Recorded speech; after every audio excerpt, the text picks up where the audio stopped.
82, Come Let Us Sing. And we'll sing this through twice as well.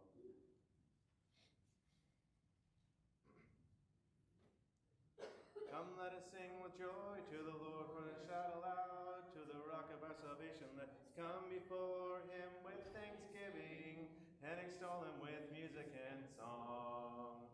For the Lord is a great God and great King above all gods, and his hands are the depths of the earth, and the mountain peaks belong to him. The sea is since he made it, and his hand they formed the dry land. Come, let us sing with joy to the Lord. Let us shout aloud to the rock of our salvation. Let us come before him with thanksgiving and extol him with music and song. For the Lord is a great God and great King above all gods. In his hands are the depths of the earth, and the mountain peaks belong to him. The sea is since he made it, and his hands they form the dry land. Alrighty. We are in Genesis 12. You thought that we'd still be in 11, didn't you? Genesis chapter 12 this evening. And as we move forward in the life of Abram, later on Abraham, it says in 12 and verse 1, Now the Lord said to Abram, Go from your country and your kindred and your father's house to the land that I will show you. And I will make you of a great nation, and I will bless you and make your name great, so that you will be a blessing. I will bless those who bless you, and in him who dishonors you I will curse. And in you all of the families of the earth shall be blessed. In our 21st century mind, does this sound crazy? Yes or no? Yes. Why yes?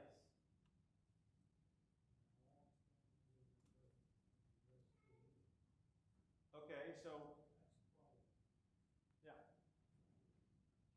So the promise itself, or the thing that God says to him, right, is pretty. I don't know. We said yes to that.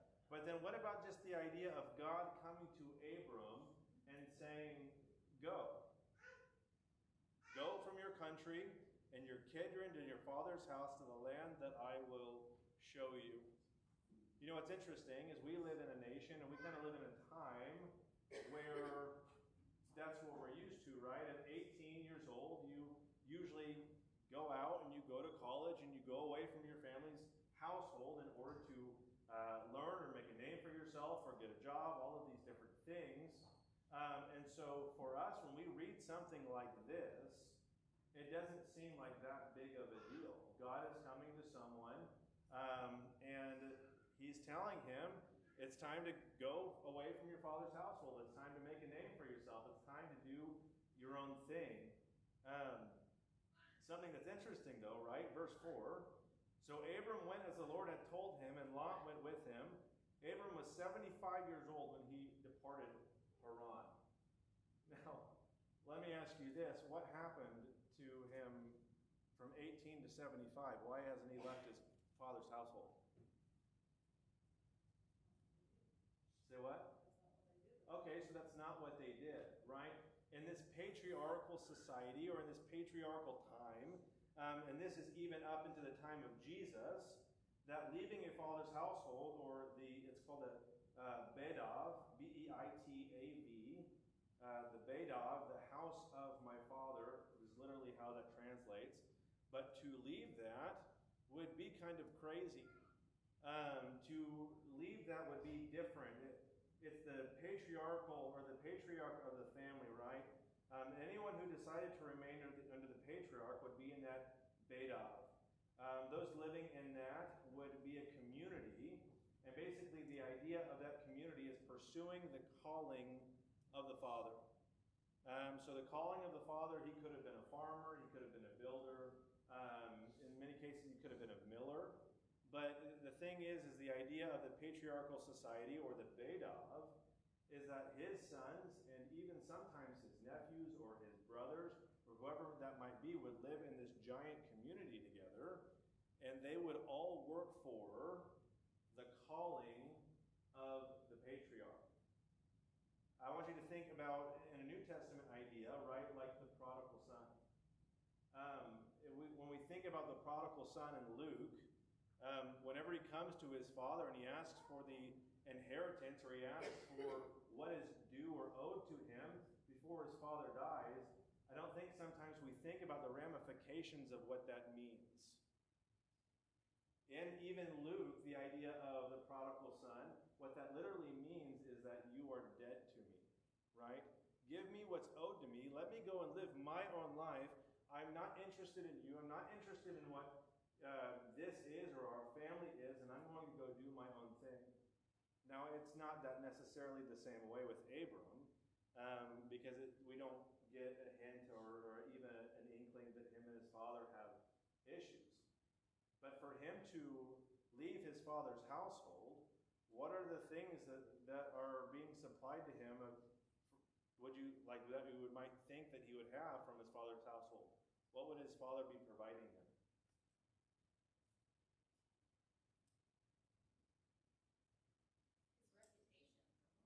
Reputation, absolutely. What else?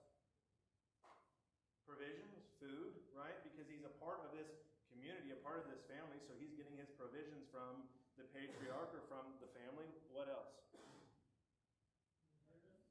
Inheritance, or even maybe if you think about protection, he's leaving the community that he's been living in for 75 years up until this point, and he's going off on his own because God came to him and said, go. Now it's interesting, and we'll talk about this here in a second, but who goes with him? Lot. Keep that in the back of your mind, because we'll come to that here in a second. Verse 4, so Abram went as the Lord had told him, and Lot went with him. Abram was 75 years old whenever he departed from Haran. And Abram took Sarai his wife, and Lot his brother's son, and all their possessions that they had gathered, and the people that they had acquired in Haran, and they set out to go to the land of Canaan. And when they came to the land of Canaan, Abram passed through the land to the place at Shechem, to the oak of Moreh. At that time, the Canaanites were in the land. Then the Lord appeared to Abram and said, to your offspring I will give this land. So he built there an altar to the Lord who had appeared to him. From there he moved to the hill country on the east of Bethel, and pitched his tent with Bethel on the west and Ai on the east. And there he built an altar to the Lord and called upon the name of the Lord. And Abram journeyed on, still going toward the Negev, which Negev is basically just the desert. It's the desert region of that area. What is a stark contrast between chapter 11 and what Abram is doing here?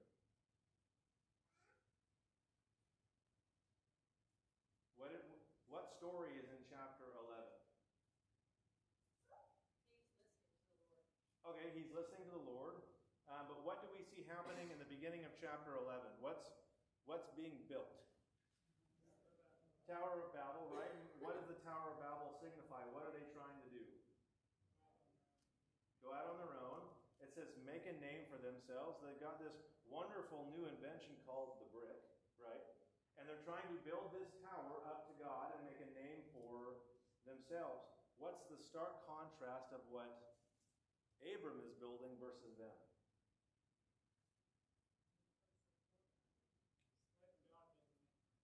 Say what? He's letting God build a name. So one, he's letting God build a name for him, but then two, what did Abram just build twice? An altar to the Lord. So instead of making a name for himself, and instead of trying to be a God or trying to be like God or reach up to God in that way, right? He's doing the things that God commanded, number one. He's letting God create a name for himself. And not only that, but he's resurrecting or erecting an altar to God instead of one for himself. What kind of a man is Abram at this point?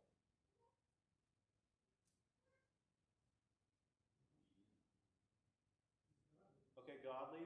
I heard obedient. What else? Humble. God-fearing. Think about this. What do we think about in our culture and in our nation of a man who's not wanting to make a name for himself?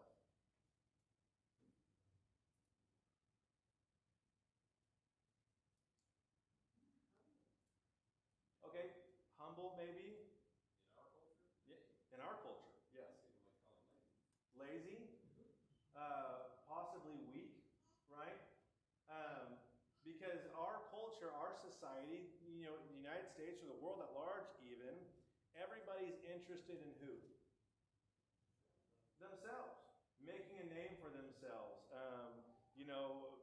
Having houses and cars and all of these things that we can buy for ourselves, right? And here's a man, if you think about it, in the time of Abram, in the time of Genesis, that's not interested in making a name for himself. And in some ways, he's not interested in making a name for his own earthly father, but who's he interested in making a name for?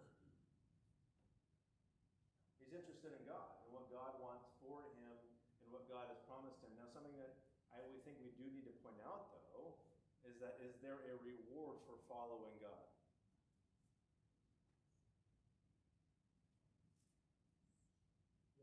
Yes, okay.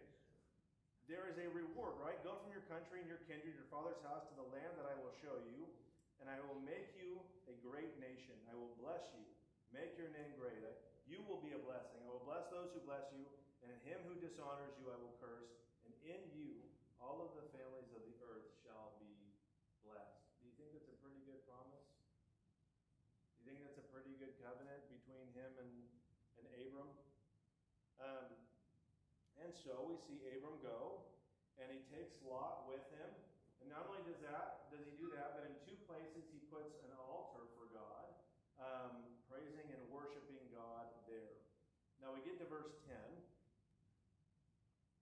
and it says, "Now there was a famine in the land, so Abram went down to Egypt to sojourn there, for the famine was severe in the land." Now, all of us who are Bible students and know our Bibles, this is somewhat reminiscent to what?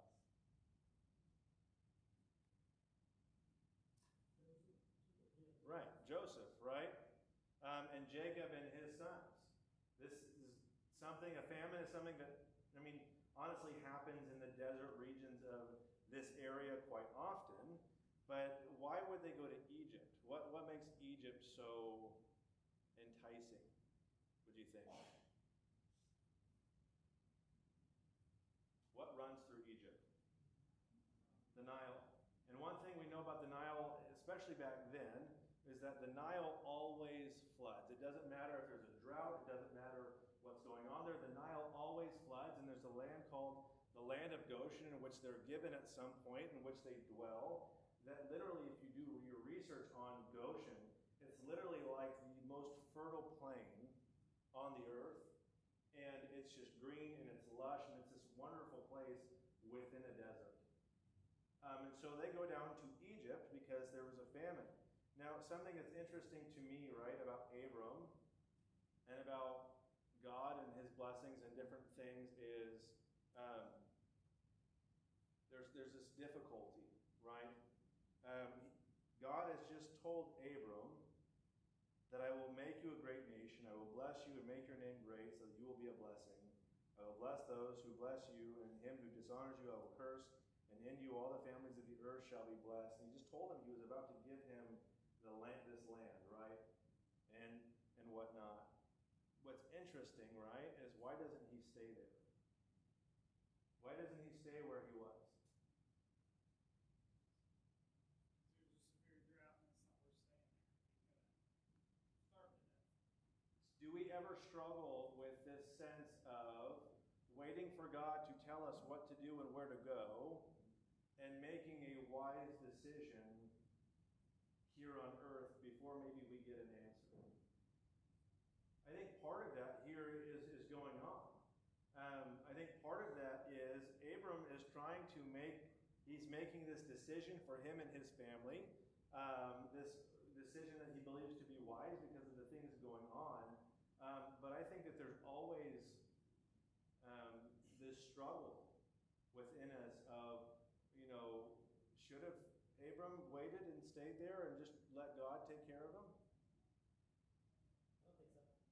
I don't think so either. I think he made a very wise decision for his family to take them to a place where there was food and prosperity and water and things that they needed. But we get into a little bit of a problem. that in mind. It says verse 11, when he was about to enter Egypt, he said to Sarai his wife, I know that you are a woman beautiful in appearance, and when the Egyptians see you, they will say, this is his wife. Then they will kill me, but they will let you live.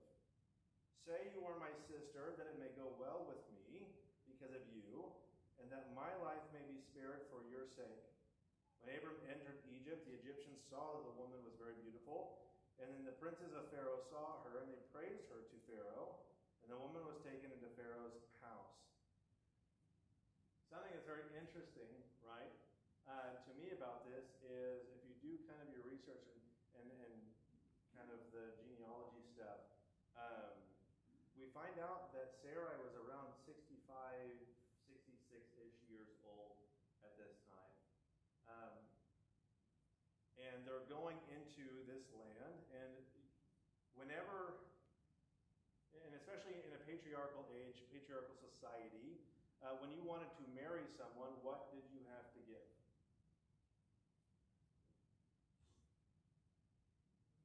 Money or animals or something, right, in exchange for that marriage with that woman.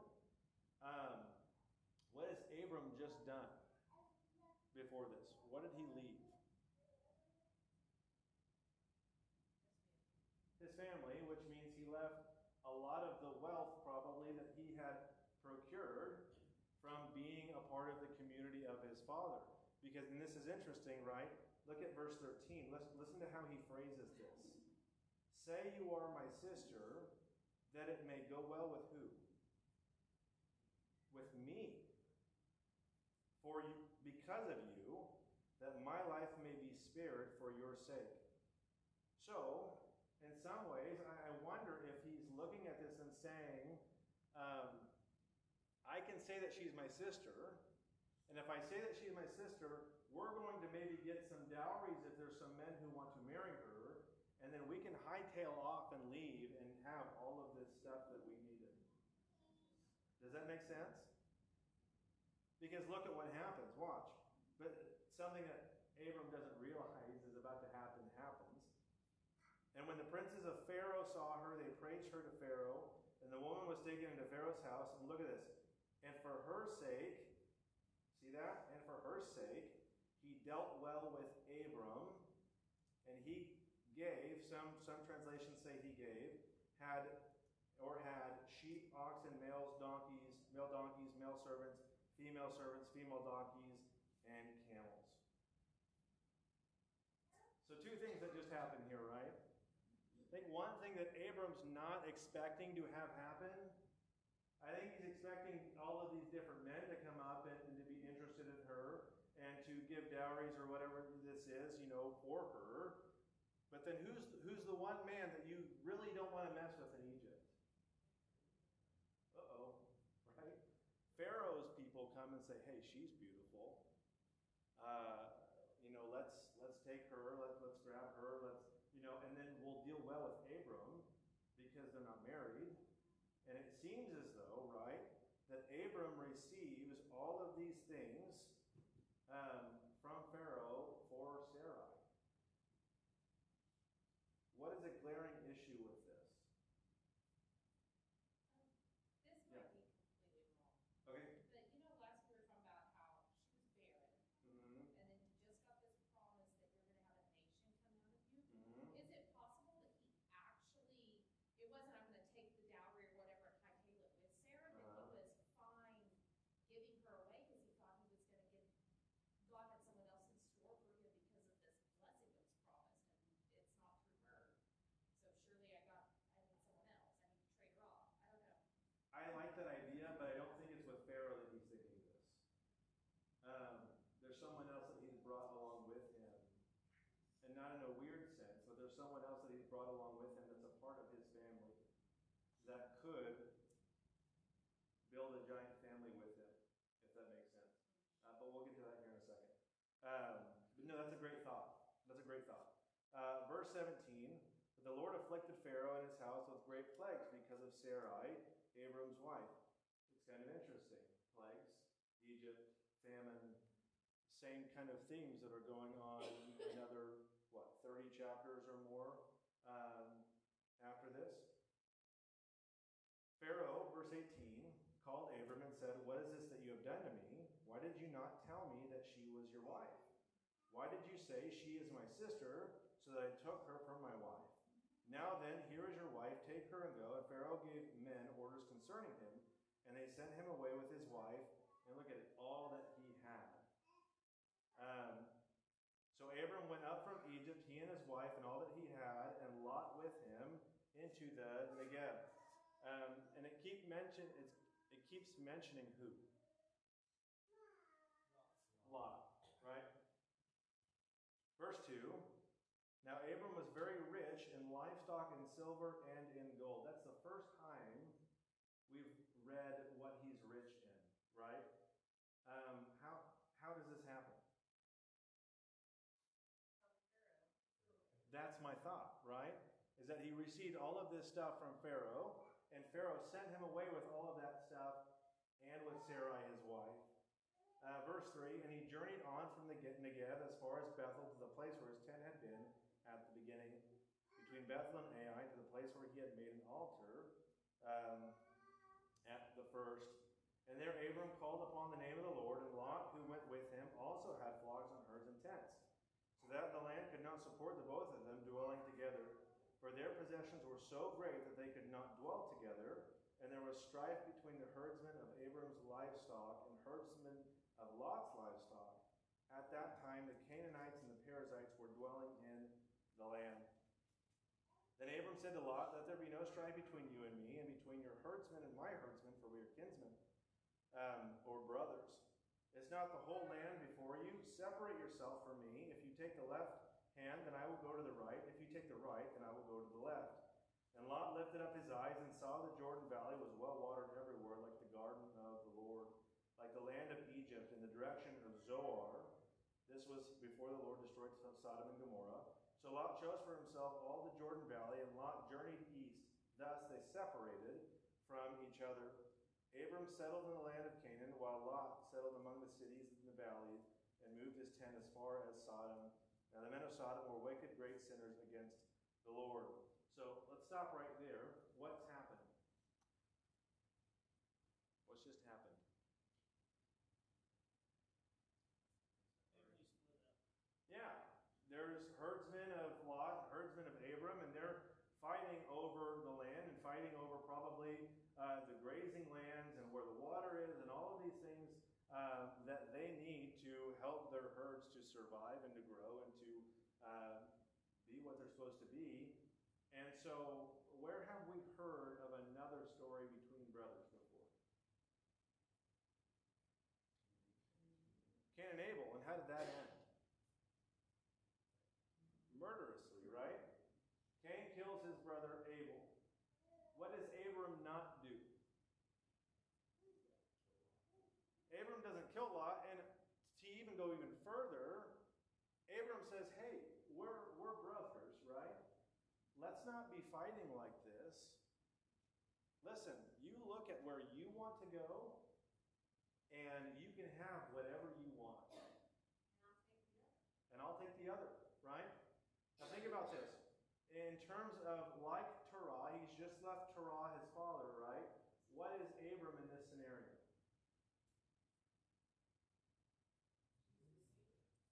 Ultimate patriarch, right? He's the head of the family. And yet the head of the family is not looking to himself and saying, "That looks like the best land. I'm going to go over there." He gives Lot the choice of wherever you want to go, you can go, and I will go the opposite direction. Think about this type of man. Think about the type of man Abram is, right?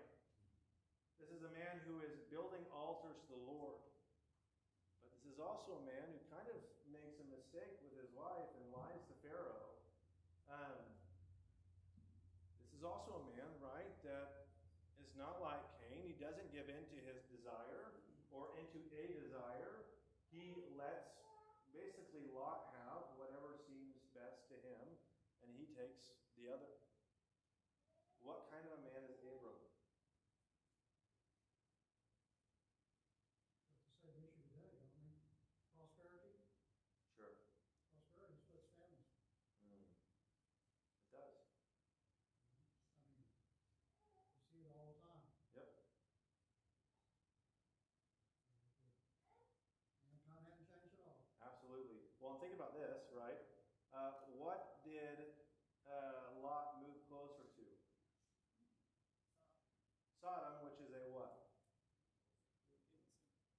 wicked and sinful people living in a city.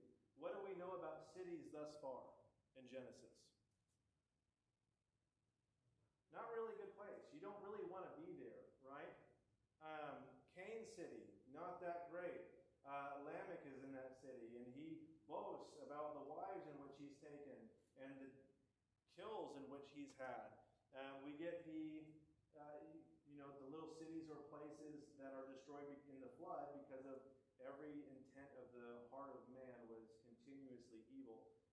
You get to the Tower of Babel, and they've come together, and they want to make a name for themselves and build this tower up to the heavens, up to heaven. Not a good thing. And Lot looks at a city, and Lot goes, I want to be over there because it looks like prosperity is by the city. It's got good water, it's got good land, and we'll see what happens to Lot here in a second. But a lot of times, and this is a point that I want to make that I think is very interesting, God is a lot of times in the places that we least expect him to be. And by that, God is with Abram in the Negev. He's with Abram in the desert. You know where he's not right now in this story? In the city with Sodom and Gomorrah. I just think it's so interesting, I think about that in terms of our life, right? A lot of times we think that he's in the prosperity, and he is. Every good and perfect gift comes from God, right? James chapter 1. But he's also in the suffering. He is. Well, that's where our faith is built. That's where our hope is restored. That's where we can still have joy because God is in those difficult times.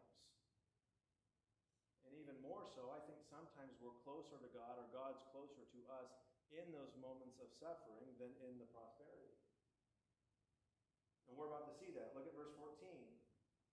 The Lord said to Abram, so the Lord's with Abram after Lot had separated from him. Lift up your eyes, and from the place where you are, northward, southward, eastward, and westward, for all the land that you see I will give to you, to your offspring forever. I will make your offspring as the dust of the earth, so that if one can count the dust of the earth, your offspring can also be counted. Arise, walk through the length and the breadth of the land that I will give you. So Abram moved his tent and came to settle by the oaks of Mamre, which are Hebron, and there he built an altar to the Lord. What does he do again? He builds a third altar, right? I mean, one thing's for sure, even though Abram has made a mistake, right? Even though Abram has lied about Sarai and all of these different things, one thing that's for sure is he still has God's narrative, or he still believes in what God is going to do through him. He still believes in the promises of God, and he's going forward with those. Now, we're not going to read all of chapter 14. Chapter 14 deals with the kings and what's going on with the kings of this land and the cities, right? But we get to verse 13, and it says, Then one who had escaped, this is chapter 14, came and told Abram the Hebrew, who was living by the oaks of Mamre, the Amorite, brother of Eshcol and Aner. These were the allies of Abram. When Abram heard that his kinsmen had been taken captive, he led forth his trained men, born in his house, 318 of them. That's a big house, isn't it? And went in pursuit as far as Dan. And he divided his forces against them by night, he and his servants, and defeated them, and pursued them to Hobah, north of Damascus. Then he brought back all the possessions, and also brought back his kinsman Lot with his possessions, and the women and the people. So what's happened here? Just as a real quick.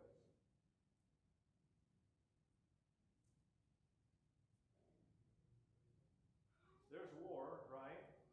And in this war, who's taken? Lot is taken, and then all the people and possessions of Sodom. And someone, right, comes and tells Abram, hey, Lot's been taken and all these things have happened. And so Lot takes 318 of his trained men of his family, which is kind of an interesting thing, right?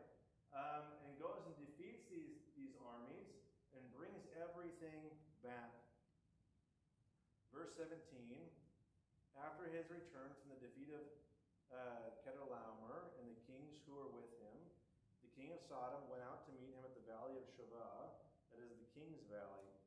And Melchizedek, king of Salem, brought out bread and wine. He was priest of God Most High.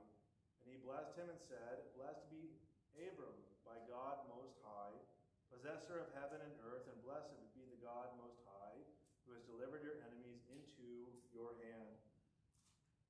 And Abram gave him a tenth of everything. And the king of Sodom said to Abram, Give me the persons, but take the goods for yourself. But Abram said to the king of Sodom, I have lifted my hand to the Lord, God Most High, possessor of heaven and earth, that I would not take a thread or a sandal strap or anything that is yours, lest you should say, I have made Abram rich. I will take nothing but with the young men of Eden and the share of the men who went with me. Let Aner, Eshcol, and Mamre take their share. You know, something that's interesting to me, and if you go back to chapter 13, right, verse 7 is the time of the strife in verse 13, but there's also this weird phrase, right, or this weird sentence.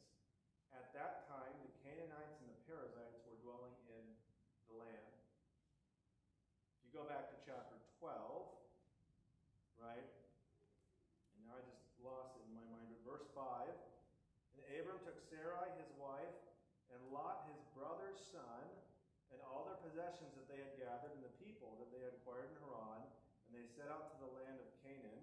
When they came to the land of Canaan, Abram passed through the land, place at Shechem, to the oak of Moreh. At that time, the Canaanites were in the land. So, in a weird way, these two things are connected, right? If you think about this in a sense of a Hebrew looking at these or someone looking at these and connecting these, what are the two things that it mentions that are in both 13 and 12 that it's talking about? What's one thing that's the same? Okay, Canaanites, yes. But what else? Who else, I should say? Who else? Lot. I heard it. Someone said Lot. Lot's in this, right? Here's my question, and this is when we had this discussion on whether or not Abram knew Sarai was barren or not. At this point, right, he's 75, she's around 65. He would have known that she was barren. Why would he bring Lot? What would be the point of bringing Lot? His father died, so he didn't have to feel responsible for it. Okay, so maybe there's a responsibility to it, but what did God say he was going to do with Abram in chapter 12, 1 through 3? He was going to make a great nation for him, through him, right? Or through his family. So, why would he bring Lot with him? What do you think? What would be in the mind of Abram? To keep his family lineage. Yeah, my wife's barren. So if my wife's barren, but God's going to do this amazing thing, right? He must mean that someone in my family is going to do this. And so I'll bring Lot along with me, and Lot and his wife will allow my family to grow. At least that's what it seems, right? That's the connection. But what does he do in chapter 13 with Lot? What is he allowed to have happen? He lets him go. He lets Lot go. And then we get to chapter 14, right? And who does he gain back? Lot, right? But at the end of chapter 14, what does the king want from Abram? Just the people, right? But Abram gives everything back, and you might think to yourself, he would probably keep Lot at this point, right? But where's the next place that we find Lot in the scripture? Where is he? He's in Sodom. And so it seems as though, right, he's given Lot back to the king, or he's allowed Lot to go back as one of Sodom's people. And then, I know all of this might sound crazy, but then we get to chapter 15, and we're not going to go into it, but Abram is extremely extremely distressed. Abram's looking at God and saying, God, you've promised me all of these things. How are these things going to happen? Or when are these things going to happen? And look at what he says in verse 1. Fear not, Abram, I am your shield. Your reward shall be very great. But Abram said, O Lord God, what will you give me? For I continue childless, and the heir of my house is Eliezer of Damascus. It's someone else, right? I'm not going to be able to have a kid because I'm 70-something years old. I'm up there in age. My wife is barren, and now Lot's gone. So how am I going to have a kid? I think something that I really want to point out, and we're about out of time, about Abram is that he is an actual human being. That's a weird thing to say, isn't it? Is that he's someone that is an actual human being. He struggles. He lies. He does things that he shouldn't. But one thing that's amazing about Abram, right, is he continues to contend with God. And God continues to contend with him. He doesn't look back at his past mistake with Sarai and the lie and go, oh man, and get all down on himself and then, not trust God. He continually trusts God throughout all of this process. And even in chapter 15, which is, I'm telling you, I just got chills. One of the most amazing chapters in my mind in all of Genesis and maybe all of the Bible, because it's a foreshadowing of what God does with us, for us, through Christ.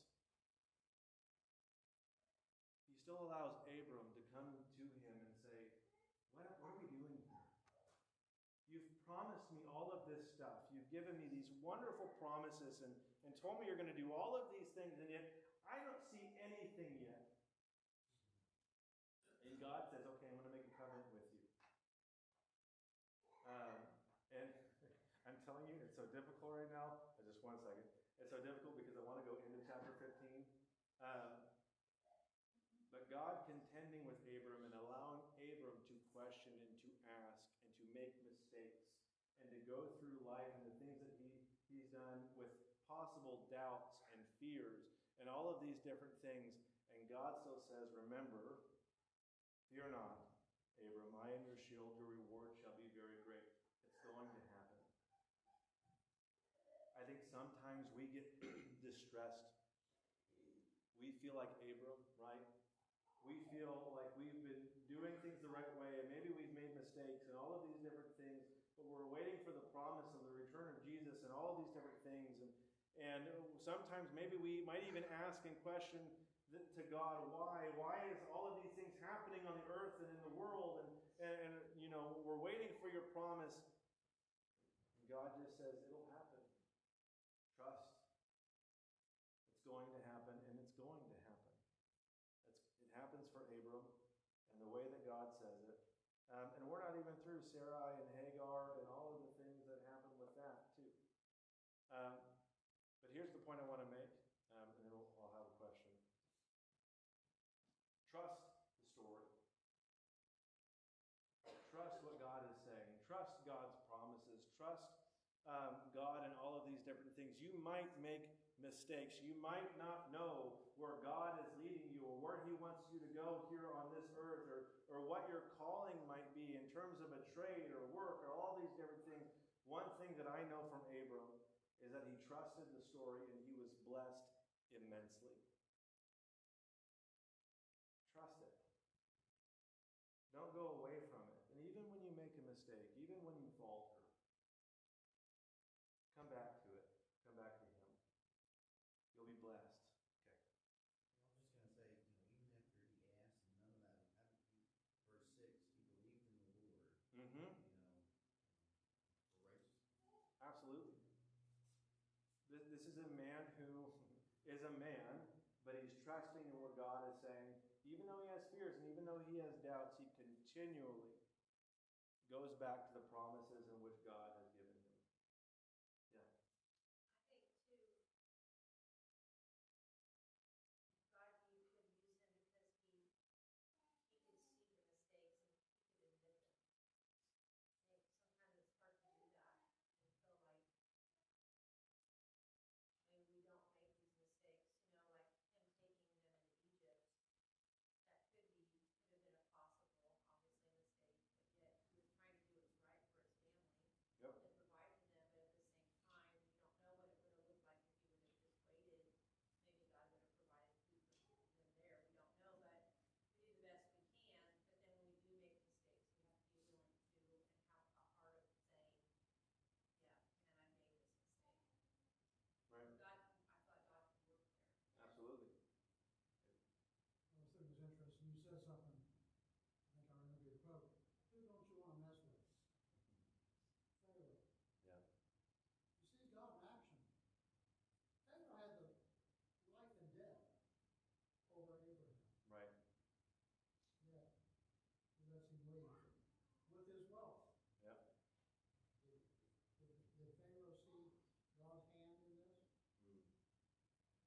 2 more comments, or we'll close with a prayer.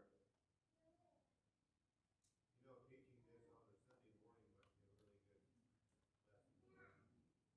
Yeah?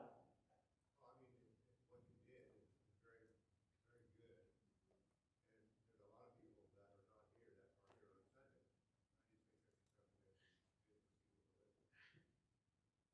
Not when I'm here, but. Well, let's pray, and then we'll have announcements.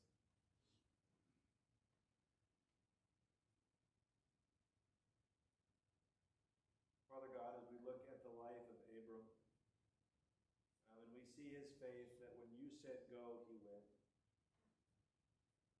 Father, we see also the mistakes that he made and the mistake that he made, and we also see that he struggled, like we do so many times, with looking at your word and hearing your promises and hearing what you say, but trying to figure out, are we supposed to act, or are we supposed to wait, or...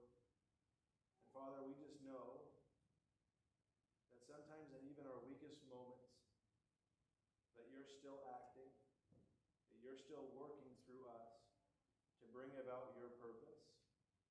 We know that your purpose with Abram was to bring all nations back to you. And Father, you've done that through your Son. And Father, we are living underneath that blessing today, tomorrow, and until he comes again. Father, help us to trust the narrative. Help us to trust your story.